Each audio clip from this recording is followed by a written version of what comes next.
2024, a year of excitement, opportunity, and maybe for the teams here in town, something more. My name is Evan, and I'm here to tell y'all what each DC team has to look forward to in 2024. First up, for our beloved Washington Commanders. It's no secret that for Commanders fans, 2024 has been another rough one in a seemingly never-ending series of rough years. 4-12, lost 7 games in a row, clinched last place in the NFC East. They've already been eliminated from playoff contention and are one of the worst teams in the league. However, for 2024 for the Commanders is a year full of opportunity. First and foremost, got a new owner in Josh Harris and Magic Johnson, and they're going to have their first full off season to see what they can get done here in DC.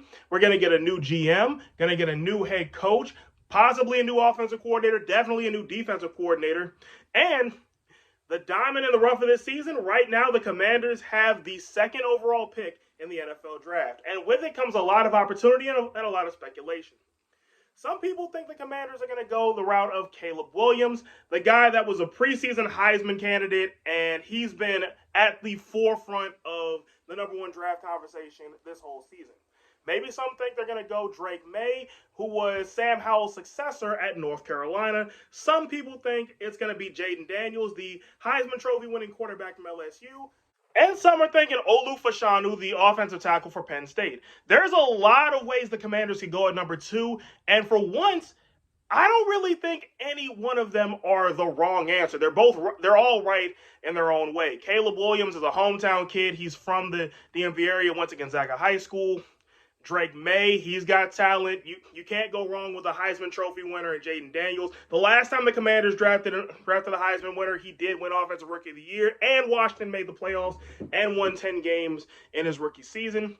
But as far as Olu Fashanu goes, the only non-quarterback that I've mentioned, he may not be a quarterback, but the Commanders, we all know how bad they need offensive line help, so drafting an offensive lineman wouldn't exactly be a bad move there.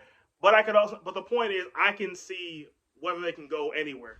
So there's a lot to look forward to for Commanders fans, just not on Sunday. Next up for the Wizards. So it's no secret in Chinatown that 2023-24 is a historically bad season. At 6-26, Washington is 14th in the East, ahead of only Detroit, and playoffs seems all but certainly not in the team's cards for this season.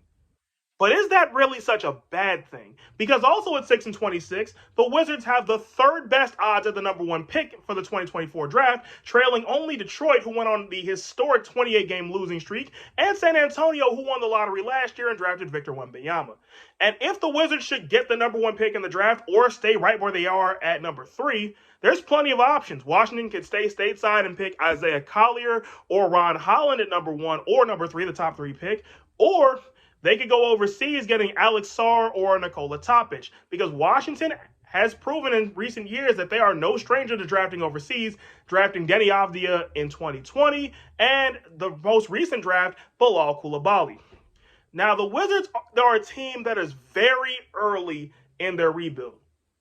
And at this point in the stages of the rebuild, it's all about the young guys. How are they doing, and can they viably be a part of the team's future when it's time for the next competitive window to open?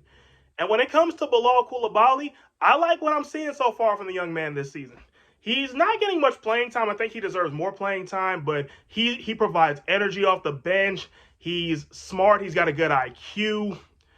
And he just shows me so much that I like, and he's only 19 years old, so he's only going to get better from here. So Bilal Coulibaly looks like he's going to stay. Deni Avdija has made strides, and Corey Kispert, he's a pretty consistent shooter. So for those 3 guys, those are the 3 guys the Wizards are looking at this season and thinking and asking, can they stick around?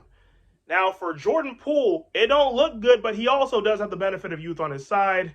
So that's what the Wizards have to look forward to. Next, in the Capitals. So for the Capitals, obviously the word of the day, the week, and the year is Alex Ovechkin goals. That seems to be the main focal point of the season, as Alex Ovechkin is at 829 all-time goals. He's actually, after snapping his 14-game goalless drought against Columbus, he scored 2 goals in the last 5 games. So it looks like he's on the right track going forward. But Washington may not be on that same track, going just 1-2-2 in those games. So where the Caps stand right now on New Year's Day, 40 points, just 1 point behind Tampa Bay for the last wild card spot. This may come up. This may come up big because one thing the Capitals do have on the rest of their Eastern Division counterparts, Eastern Conference counterparts, is they have games in hand on just about everybody. And also another thing to watch for the Caps this season is the young guys. We're talking Connor McMichael, Hunter Shepard, Alexi Protas, Hendrix Lapierre, and the list goes on and on and on. Because while the Capitals may be one of the oldest rosters in hockey, that's not to say they've not used their young guys. Because at the end of the day, they've got an AHL affiliate, the Hershey Bears, that are coming off a Calder Cup championship. And we've seen plenty players from that team make their debuts and come back to DC and receive significant amounts of playing time.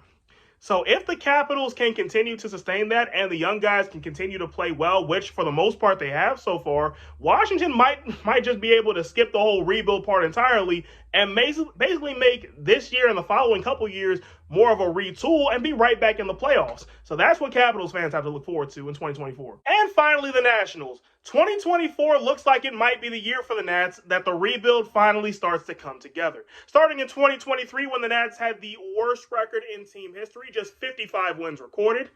And a year that got them the second overall pick, which they used on Dylan Cruz. By the way, remember that name. We'll come back to him a little bit later. 2022 was also the year which featured the infamous Juan Soto trade, in which the Nats traded Juan Soto to the San Diego Padres and got back the likes of C.J. Abrams, Mackenzie Gore, James Wood, Harlan Susana, and Robert Hassel. 2023 saw the Nats improve on 2022's mark by 16 games, which was one of the biggest improvements in baseball from a season ago, and also saw prominence in the rotation in the lineup from C.J. Abrams, who set the club record with 42 steals, the most steals by a Nat in a single season, and also Mackenzie Gore, who had prominent time in the middle of the Nationals' rotation. It also saw Josiah Gray, who was another one of the Nats' younger arms, make it to the All-Star game for the first time of hopefully many in his career. What's to look forward to in 2024? Well, first of all, the Nationals are set to have two of the top prospects, not just in their system, but in all of minor league baseball, make their MLB debuts. I'm talking about James Wood and Dylan Cruz, who right out of LSU, after he got drafted in June, he made it all the way up to the Nats AA in Harrisburg. So it's not out of the question for Cruz to make his big league debut next season. Now, the Nats, this is a team that, you heard it here first, could possibly be at or around 500 next season, especially when we track them compared to the last rebuild they had about the turn of the 2000s and the 2010s, where the 2010 Nats and Steven Strasburg's debut and Bryce Harper's debut, they were nothing to scoff at. So the Nats rebuild, it's coming along nicely, and hopefully, if the Nats do what I think they might do this season, Washington may very well be an attractive spot for free agency at this time next year. So from all of us here at DMV Sports Zone, we wish you a happy, healthy, and prosperous new year. And may 2024 provide you with blessings. And may 2024 provide our teams with some wins, please.